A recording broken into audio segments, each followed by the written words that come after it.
Well, hi everyone, and thanks for coming today. I think I know most of you, I've met most of you, but I'm Suzanne Perkin and I work in the Dean of Students office.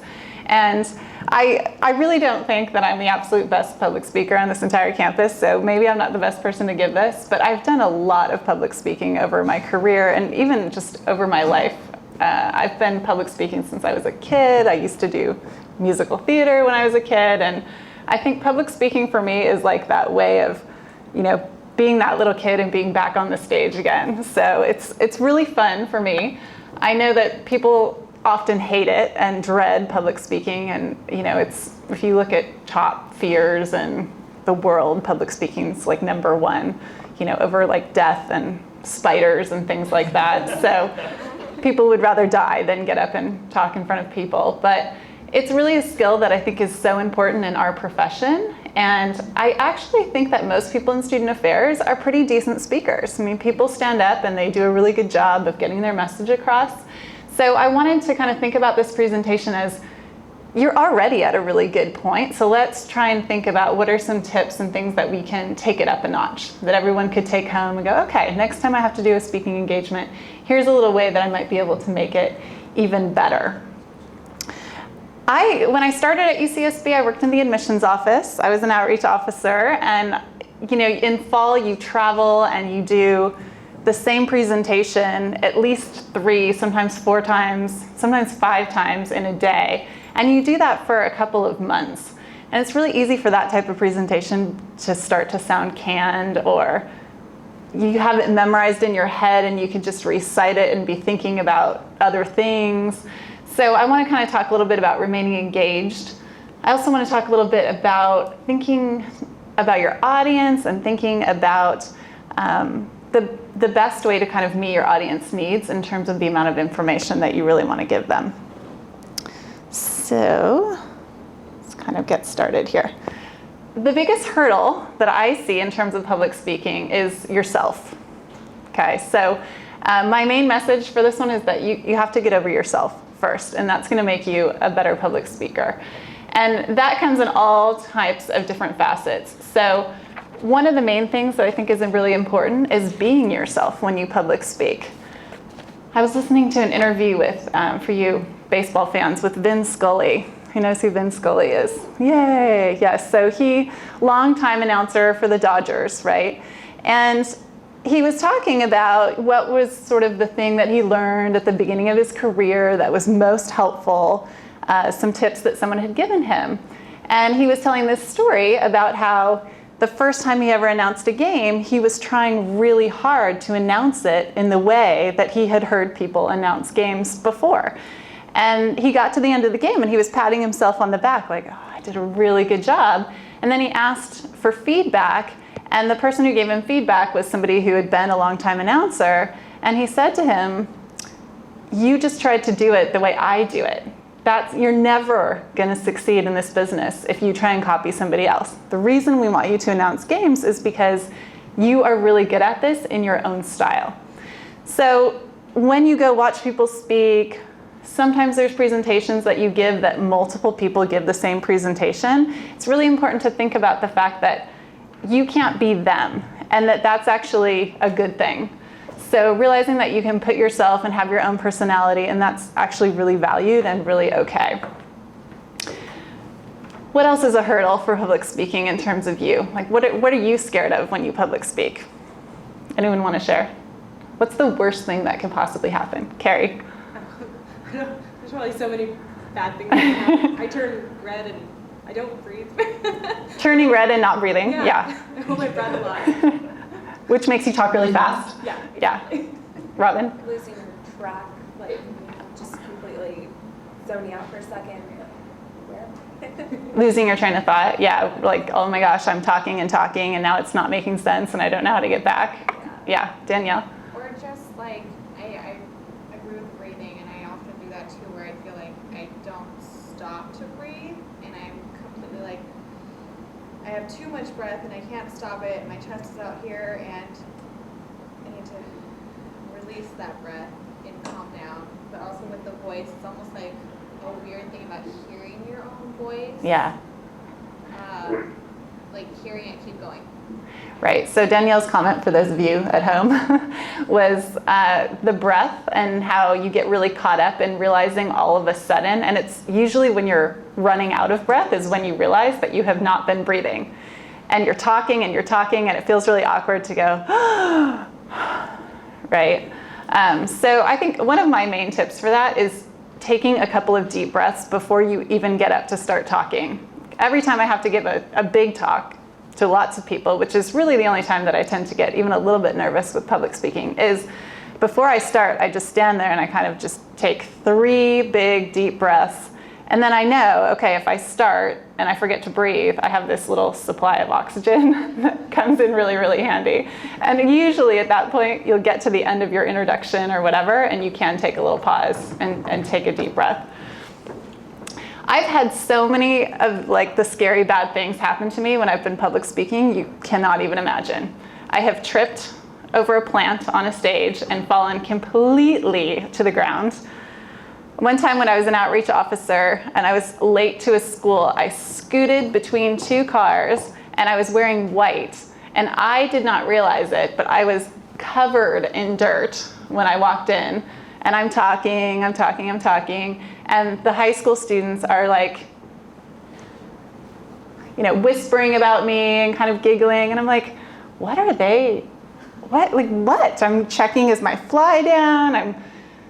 Does my hair look weird? And it wasn't until afterwards that I realized I was covered in dirt, looking horrible. So I guess if these things happen, the key is to just play it off. I mean, people want to see you succeed in public speaking. They want to see you succeed because they're interested in what you have to say, and they want that to be good, and they want it to be engaging.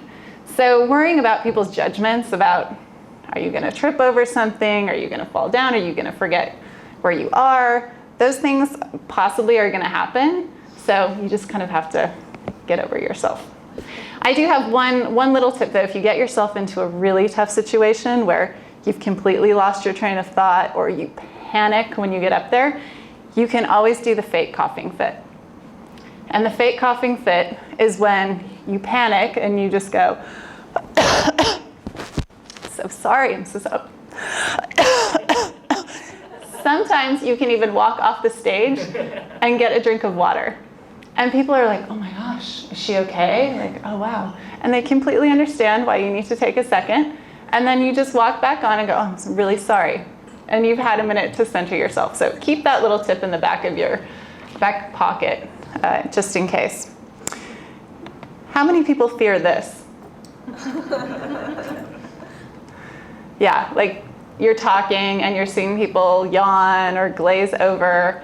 Does this happen to you in admissions? It used to happen to me too, right? And a colleague of mine in admissions just one day said, you know what, I just refuse to be boring.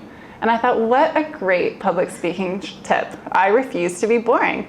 So he said, when people start to glaze over, it's like, I just walk across the room. I change my tone of voice. I tell a story. You've got to give some context for people, which is my next slide here. So how do you get to this? People being engaged and really interested in what you're saying. There's 3 things in this amount of time that I want to cover. I have like 8 million public speaking tips, but there's not enough time to cover all of them. So I really want to focus on 3, and those 3 are context, so providing context, the level of detail that you go into, and then your delivery. So I'll start with context. And I wanted to give you a little bit of a visual kind of example of what I'm talking about. Often, the biggest mistake that I see in public speaking is people give lots of information, but they never tell their audience why it's relevant to them, right? I used to work in orientation programs. We used to have people come and talk to new students, and they would talk for 10 minutes about their service, career services, CLAS, the Women's Center, whatever it might be. And often they would send interns to do this. And the interns are so excited about everything that their department does. And they talk for 10 minutes really fast, chock full of tons of information. But they never would start with why anyone would ever need to use this service, right? So they have the audience has no connection. So to them, it's just like the wah, wah, wah, wah, wah, wah, information giving. And there's a really big difference between information and connecting people to information. Okay, so you don't just want to provide the details. You want to provide what the importance is, the relevance to their life. Why is this something they should even care about? The other thing that we used to do in orientation is we had to train students to give presentations to new students about the academic requirements. Okay, and this presentation was an hour and a half of academic requirements. You can imagine how interesting that type of presentation could be, right? And students would be talking and they have to go through each general education requirement and say how many classes are required and all that kind of stuff. And we would have to listen to these presentations and give them feedback. And time again, the biggest thing I would say is, this is so boring because you haven't told me why I should care about general education. And so they would look at me and go, well, I don't know. Why should someone care about general education? And these are important questions to think about before you give a presentation about something. If you don't even know why it's important, why would anyone who you're listening to think it was important? So then we would have a conversation. Okay, well, let's think about it. What have you gotten out of general education? And the thoughts would start flowing, right? Like, oh, well, I took a class and that ended up being my major, and I never thought that I would be interested in that topic, but I was. Oh, it was so interesting to balance out all these science classes with some arts requirements. Lots of different things would start flowing. So then we would say, okay, that's what you need to start with. Let's share. Here's the importance of general education. Here's what I've gotten out of it. You might get something out of that too. So giving them context and relevance. The next thing I want to talk about is your level of detail. So I see slides like this all the time.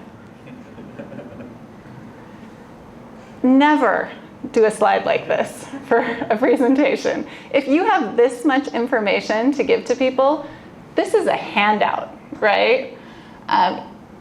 It's always so funny to me, and you're in a presentation where people have bad slides when someone raises their hand and says, are we going to get a copy of these slides? Nobody should want a copy of your slides because they should have no information on them, really. The details are a handout. So if you have this level of information to give people, then you need to create a handout. And I recommend not passing it out until after you're done talking.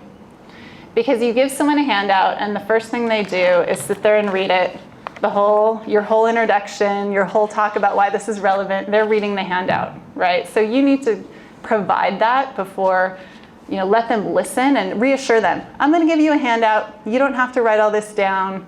And welcome them to just sit and listen and not have to take notes and scribble absolutely everything down. Okay. So then the last thing is delivery. And I think the importance of delivery that you can really take away is there's a lot of power in your own voice.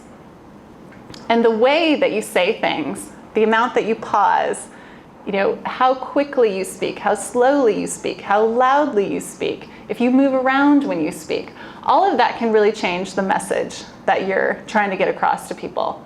And I think it's okay to have a little bit of emotion sometimes and to really be silent for a second or to say something, pause, sort of regather everyone's attention and then repeat what you just said for impact.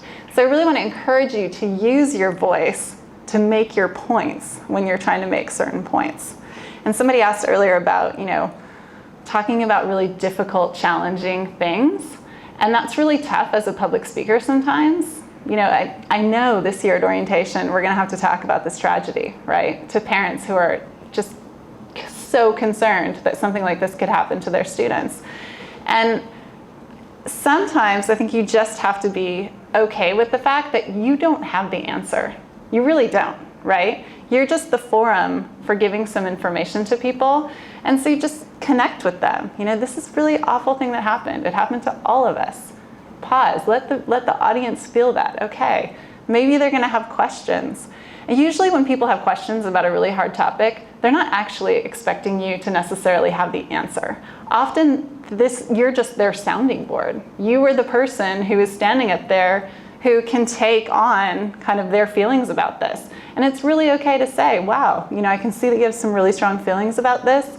I'm noting the feedback that you're providing and I'm going to pass that on. And then do that, right? You don't have to have an answer for them. So just something to think about. Lastly, just real quick, I'm going to talk about feedback.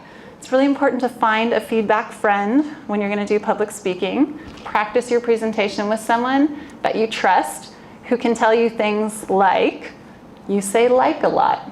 That's one of mine. You say you know a lot. That's another one of mine. We call these markers or fillers. Is a filler word. Like, oh my gosh, yeah, all of those. They're all filler words. So someone can sit there and count how many times you say that and tell you is really helpful. Someone can say, oh gosh, this part of your presentation, I didn't really follow you. I wasn't really understanding. I got a little bored at this point. And being really open to feedback can just be invaluable in terms of taking your public speaking up a notch. And then lastly, I just want to leave you with a couple of resources. This top website is awesome. I couldn't believe how many resources are on that particular website. They had so many great tips, things that, it's not rocket science. That's the thing about public speaking. It's really not rocket science. And when you read it, you go, oh yeah, that's kind of obvious, but it's not necessarily things that you would always think about ahead of time. So go to those websites and look around. There's articles you can read, there's quick tips, there's videos you can watch. So just leave you with a few more things.